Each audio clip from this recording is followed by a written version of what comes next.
एक तर महाराष्ट्राचे उपमुख्यमंत्री आणि बारामतीचे सर्वस्व अजितदादा यांनी आज माळेगावच्या सभासदापुढे जाऊन एकच म्हणायला पाहिजे होतं की तुम्ही इलेक्शन लढवा, कुठला पॅन असेल ते येईल तो माझा असेल. पण आज त्यांनी जी भूमिका घेतली की मी ब वर्गातनं मी चेअरमन होणार, ही जी थोडी थट्टा केली सभासदांची, त्यामुळं सभासदांनी इथं निवडणूक लावली.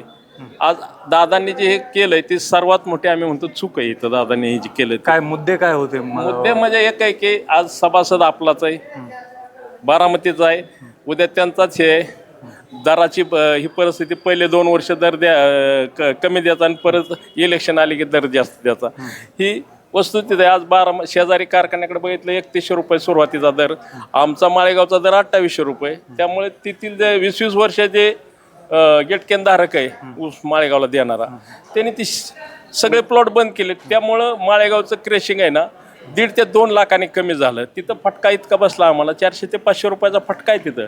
आणि नंतर तुम्ही दर करताय देताय, पण आज आपला गेटकेनमुळे लॉस झाला आहे.